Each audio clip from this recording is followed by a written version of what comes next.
Hello and welcome to the Deview, where there's a 0% chance of hearing that something is good, there's a 0% chance of hearing that something is bad, and there's a 30% chance of finding fun via doubting. You're likely wondering to yourself, what exactly is a Deview? Well, to answer that question, I need to ask you a question in return. What is a review? No, wait, don't go. A review, by most definitions, is a critical appraisal of any kind of media, be it book, movie, or otherwise. However, many draw issue with the current state of reviews and media criticism in general for a multitude of reasons. As far as video games are concerned, one of the biggest points of contention is the numerical review score. Many feel that rating games out of 10 or out of 5 stars, or however you do it, does a disservice to the nuances of both the game being reviewed and the review itself. To give a numerical score is to give someone license to skim through a review, look at the big shiny number at the end, and ignore everything else. It's unchallenging. And this is where the Deview comes in. In order to address the criticisms many have with the modern review, I am hereby refusing to give any kind of score or even any kind of definitive objective statement on the supposed quality of the game being discussed at any point. I am outright banning myself from referring to anything in any of the Deviews as good, bad, or any of either word's countless synonyms. Instead of being given instant gratification by a flashy number, you might just leave the Deview genuinely unsure of how I even felt about the game I just discussed. Trust me, I would love nothing more. You want it challenging, you've got it. Listen closely.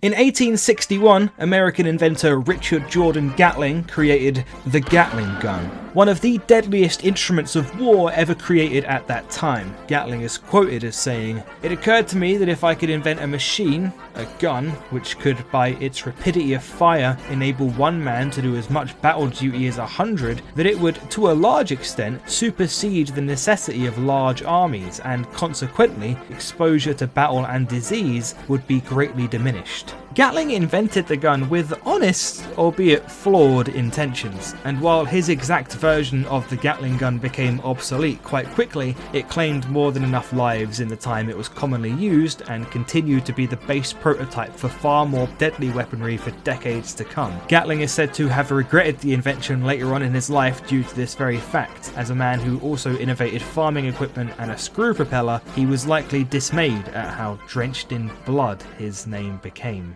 Conversely, when Joseph Stalin invented motion controls in 1936, he's said to have cackled with glee at the thought of all the horrors he could wreak upon the world. "The Japanese are going to be all over this shit," he's quoted as saying, though he would have said it in Russian, so it would have been more like this. When his aide entered the room and informed him that the Japanese were in fact all over it, his laughter rose to an almost maniacal roar. But when his aide continued and told him what they were planning on naming their first motion control based console, the laughter immediately ceased.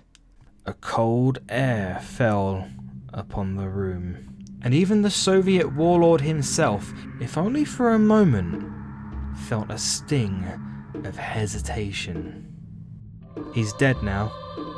Thank fuck for that. 2011's The Legend of Zelda Skyward Sword is the culmination of this history lesson we just went over. Dare I say, it's the video game equivalent of communist Russia. Everyone gets to douse. Everyone gets to do that bit with the harp where the motion controls ask you to redo the same strumming over and over again, even though you're pretty sure you already did it perfectly to the point where your arm feels like it's about to fall off. Question, do you like puzzles? Because if so, then Skyward Sword is the game for you. In fact, I might even say Skyward Sword is the most puzzle-heavy Zelda game ever. Rather than simply asking how it can make its dungeon puzzles as thought-provoking and satisfying as possible, Skyward Sword seeks to turn everything into a puzzle. Movement is now a puzzle. Basic enemy encounters are now puzzles. Fitting boss keys into slots they are quite literally designed for is a puzzle. And of course, the boss fights are puzzles. How are you going to beat this guy?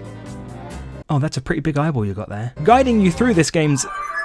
Guiding you through... Guiding you through this game's many mind-bending puzzles is the Zelda series' answer to Microsoft Office's Clippy. She'll be sure to tell you lots of things, often directly after you've just had them made overtly obvious to you through other means. Unfortunate then that she doesn't tell me how to beat this scorpion boss.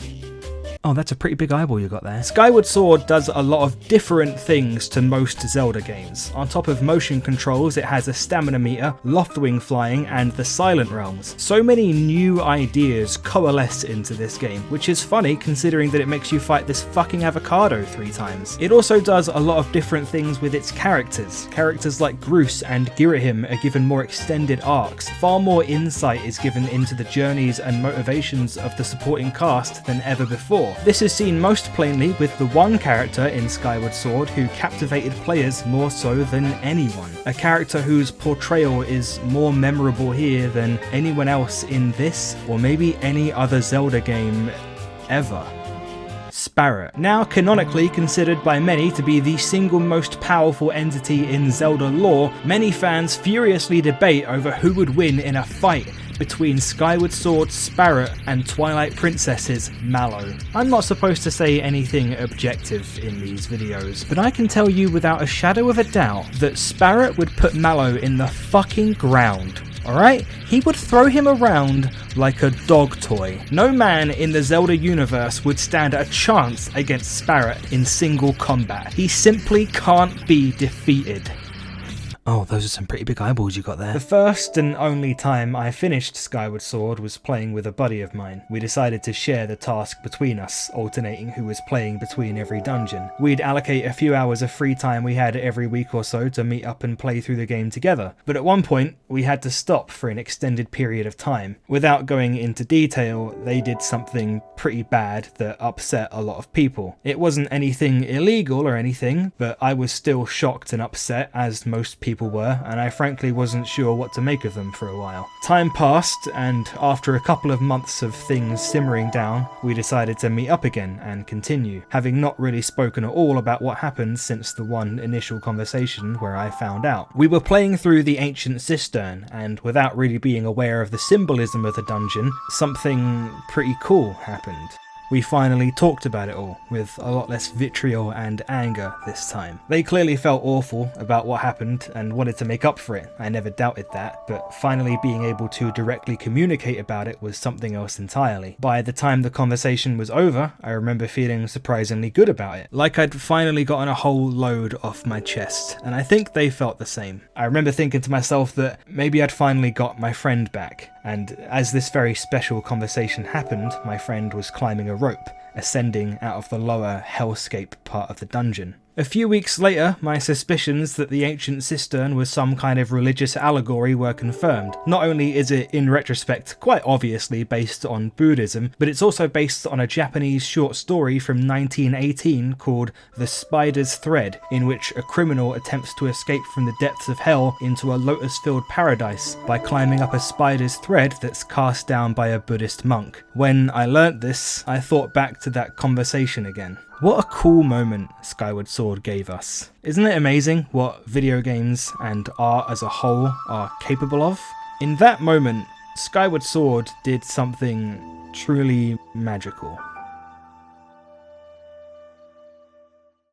Anyway, a little over halfway through Skyward Sword, you're tasked by that fucking evil water demon from the Jackie Chan Adventures animated TV show to learn a song vital to the game's progression by collecting a bunch of musical notes underwater. As I said earlier, Skyward Sword makes you do a lot of different things. When we got to this point in the game, Skyward Sword had made us do so many things that when I read the text box imploring us to go underwater and search for these musical notes, or tad tones as she was calling them, I seem to vaguely remember letting out an actual audible scream, and then turning to my friend and seeing a similar look of fear in their eyes. I believe in that moment they were seeing into the vortex. They saw countless soldiers being gunned down in the trenches by Richard Gatling's monstrous invention. They saw Joseph Stalin and his inner circle plotting the arrival of this very day in the shadiest corners of the Kremlin. They saw it all.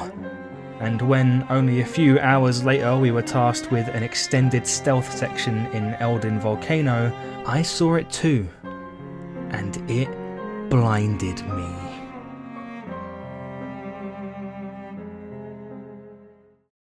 Hey, that was the Deview. What did you think? Because if you didn't like it, that's unfortunate, because it's going to be sticking around for a while. The next Deview is on this game. It should be the first video of 2021. Geez, that sounds really weird to say. At the end of that video, I will unveil a new, cheapest Patreon tier in which people will be able to vote on which games they want to see get the Deview treatment next. I hope you enjoyed. I hope you clicked the bell button next to the subscribe button, because as much as I hate saying it, YouTube is not putting my stuff on people's feeds lately. And I'll see you next time.